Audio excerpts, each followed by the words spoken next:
Good afternoon and welcome to this presentation about Class 4 therapeutic laser for veterinarians in general practice. My name is Dr. Laurence Oner. I am the clinical educator for cosmetic, surgical and therapeutic laser with Laser Australia. Today we will focus on the application of high-power therapeutic laser in small animal practice, their typical protocols and clinical expectations. First, we will explore superficial applications such as wounds, surgical incisions, and post-dental procedures. Then we will review chronic pain applications such as osteoarthritis, disc disease, chronic otitis, as well as acute pain of hospitalized patients. Finally, we will discuss the typical application in canine rehabilitations, such as post-orthopedic surgeries. Before we start, let's mention the medical term of laser therapy recently adopted in 2015 by the Medical Dictionary. Laser therapy now refers to the photobiomodulation effect. So remember this keyword when you are searching information among recent publications. There are many challenging wound cases where healing faster would be beneficial. Imagine an elderly pet with a non-healing wound, or a large trauma after a dogfight where the skin flap post-surgery starts to necrose. We can easily predict in the console room which jiggly cat or overactive puppy will be more prone to develop a seroma or suture reaction post-spay, just because they are stretching the incision site too much or manage to lick at it. Same thing with the post-dental procedure. Think about the gum flap post-dental extraction and the risk of oral fistula if it's not healing correctly. Or a dental burr procedure on a guinea pig or rabbit. They usually have many oral lesions and sore temporomandibular joints. For them, it is critical to control analgesia and start eating as soon as possible. The photobiomodulation action on wounds has been well studied for a long time, particularly through the studies of diabetic ulcers and mucositis in human medicine. Today's topic is not to explore this mechanism. However, let's mention at least two of them: the increase of epithelial growth factors and the vasodilation effect from the increase of cellular nitric oxide, or NO. Many practitioners include the surrounding tissue of the wound in the treatment area to increase blood flow and tissue oxygenation. With appropriate laser parameters and dosage, you can expect 30 to 50% faster healing with better organized scar tissue. If you wish to read more cases, you can visit this website from a veterinary hospital in the US. They have detailed over 30 wound cases treated with their laser. The typical protocol for wounds is a laser session every other day until healing. Usually the vet would prescribe a package of 3 or 5 sessions during the consultation. Then the vet nurse would proceed with the laser. The treatment time is only an extra 1 to 3 minutes in hospital during the bandage change and not part of the consultation. So most clinics would add only a small fee, between $10 to $30 for example, which the client recovers easily by saving on the overall number of bandage because the wound heals faster. With chronic wounds and leg granuloma, the protocol would be once a week. Usually, the pet owner is present during the session, performed by the nurse. We will discuss the nurse consult fees and price package in a few slides. Post-routine surgery and dental procedures would require only one session most of the time, to be done on the same day of the procedure. You can expect a decrease in post-op complication, which we all know to be time and money consuming. When wounds or sutures are present in the mouth, a second session 2 days later is recommended. For obvious pain and hygienic reasons, laser treatment for wounds is operated in a non-contact mode. This implies a distance between the handpiece and the skin. High-power laser delivers an homogeneous beam. No matter the distance, 100% of the emission from the spot size reaches the skin because the laser beam is collimated. It is not the case with clusters of LEDs, which are not coherent and not collimated light. Even a few millimeters distance allows the photons to diverge in all directions. It means the dose emitted is not the dose received on the skin surface. Similarly, a cluster of small laser diodes on the handpiece would not cover the area targeted homogeneously.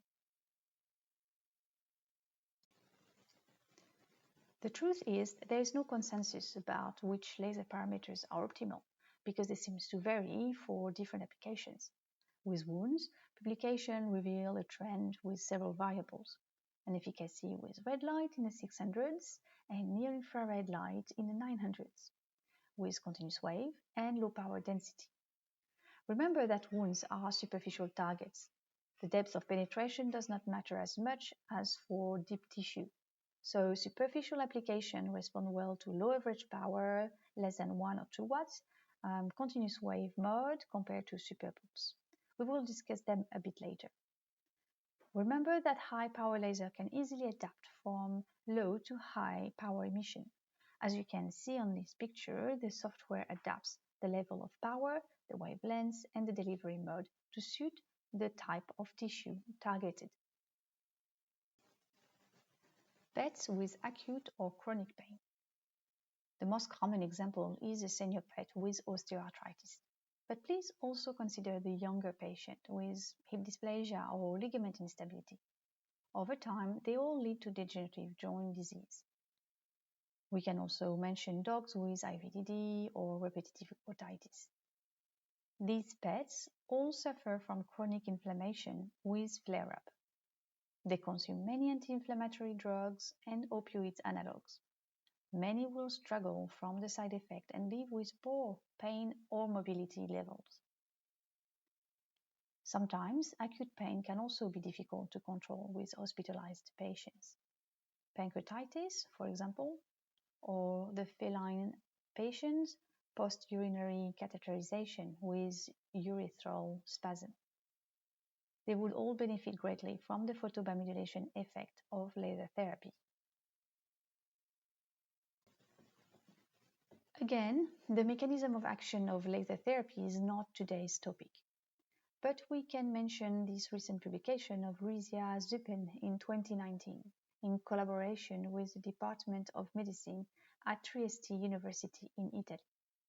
It reviews the cellular effect of the well-known chromophore cytochrome C oxidase, triggered by the 800 nanometers wavelength, its effect on the cascade of inflammation, and its analgesic pathways on nerves and neuromediators. This publication also resumes the analgesic pathway of the relatively new chromophore cellular calcium channel triggered by the 917 nanometers wavelength. Overall, this confirms the importance of using multiple wavelengths to target multiple chromophores with complementary analgesic effect. The typical protocol for hospitalized patients with acute pain is once a day until they recover. During the hospital round, nurses would apply the laser treatment in 2 to 3 minutes as part of the treatment plan. A small fee of $10 to $20 is usually added, and knowing that many pet owners often balance hospitalization costs versus euthanasia, improving the pain level of the patient and potentially reducing the number of days in hospital can make a difference. For chronic cases, as the effect of laser are cumulative and last longer with several repeats, the typical protocol is a series of 6 sessions over a period of 3 weeks, then reassessing the patient. Most chronic cases of arthritis, otitis, disc disease will require a monthly session to maintain the result. Typically, the vet will diagnose and perform the first laser session during the consultation. Then the following laser appointments would be booked with a nurse. Laser sessions are short, just 2 to 3 minutes per area. But in the consult room, it takes more time than in hospital because of the interaction with the pet owners. Your fees should reflect that time. It varies from $40 for a short consult with a single area to treat to $70 for a longer consult with multiple areas treated. Conveniently, you can offer a price package to match the initial protocol. With osteoarthritis and this disease, your aim is to improve the mobility and quality of life of your patient. Depending on how many medication and how developed is the pathology, you can expect to just decrease the pain level or drop the pain medication by about 30%, to completely stop all pain medication and delay the need for them for another few months or to a couple of years. With chronic otitis, the laser beam is scanned along the ear canal and the lymph node. Statistically, veterinarian reports less often acute flare-up and also a reopening of thick ear canal after a few months of treatment. Remember that on the contrary to X-ray, photobiomodulation uses non-ionizing radiation and does not harm cells. Used properly, there are no harmful side effects with therapeutic laser radiations. When treating an injury, how large should be the area?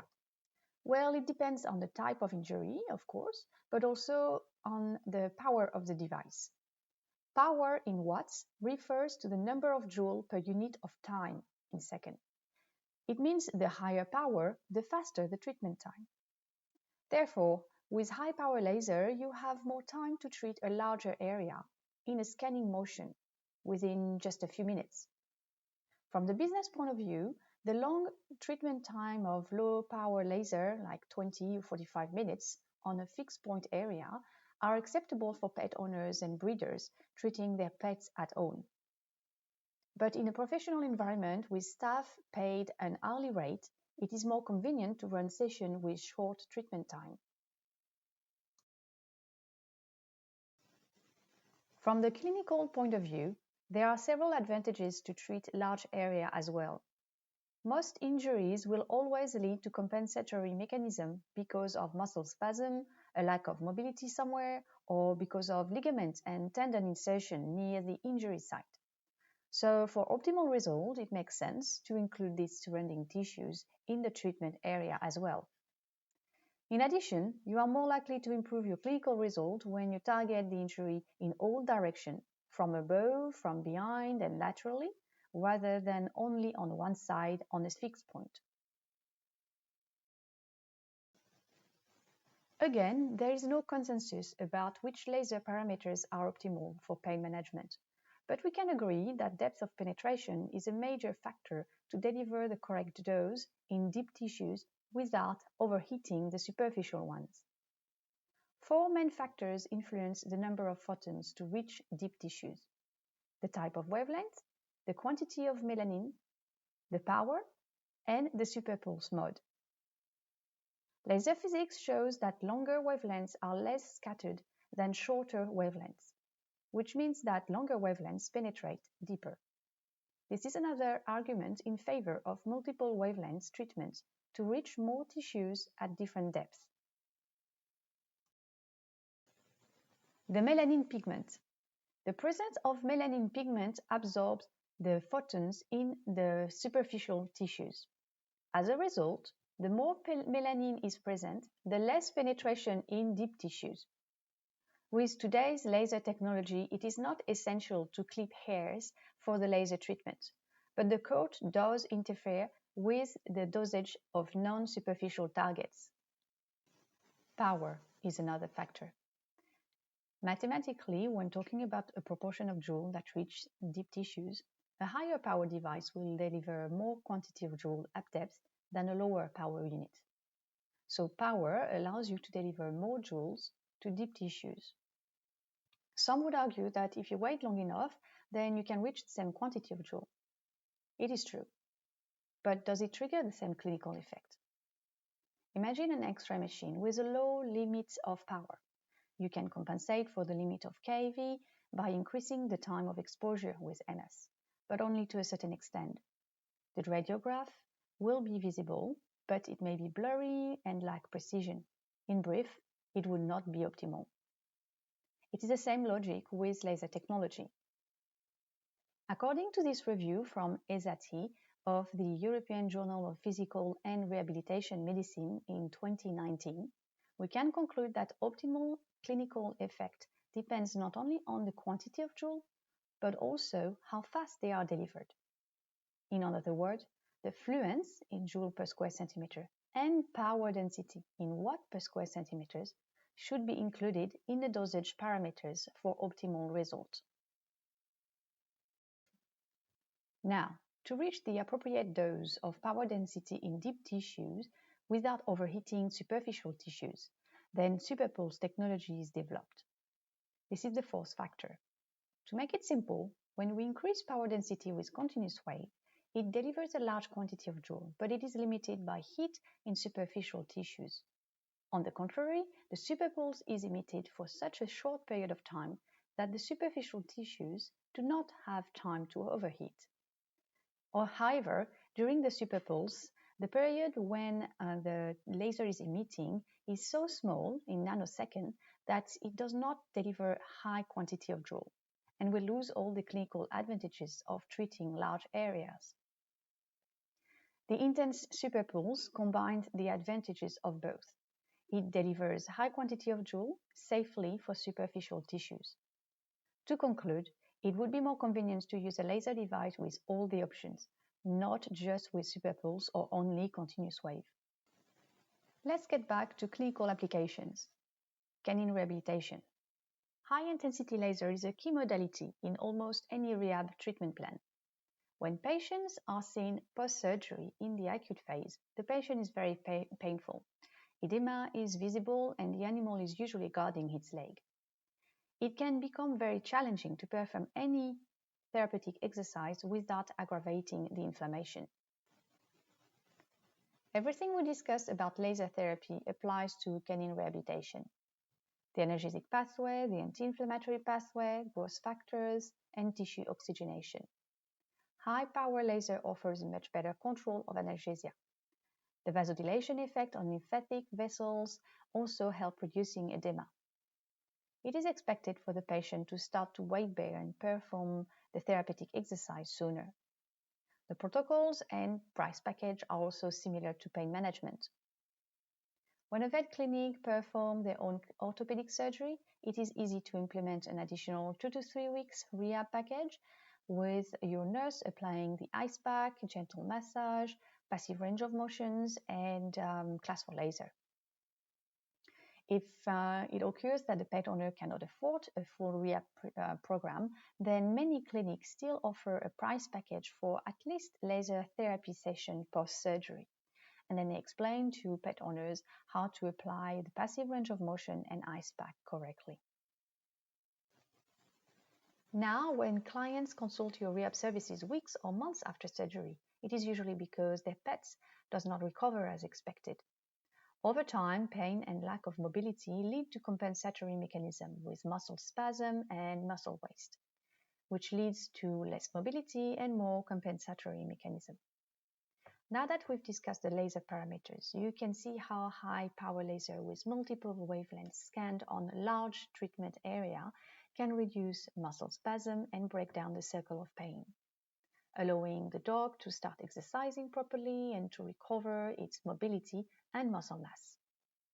From the rehab service point of view, the veterinarian is in charge of assessing the patient and prescribing the treatment plan, while the rehab nurse or technicians is in charge of applying the treatment plan, including the laser, hydrotherapy, and therapeutic exercise. The rehab session fees should again reflect the time and hourly rate of the staff involved. To conclude this presentation, I would invite you to remember 3 main points. First, laser is not just about power, but many other laser technology parameters. Second, you do not need a rehab service in your clinic to start laser services. General practice overflows with clinical cases who can benefit high-power laser treatment. In addition, laser is also a great source of income. Finally, laser is a major modality of canine rehabilitation. So investing in a high-power laser would already benefit many patients and generate profit for your practice while you are studying the course. And if your practice already have a rehab service, then don't forget to use it also on non-rehab type of applications. Thank you for listening to my presentation. You can download a PDF of the slides and you are welcome to contact us for any question. Thank you.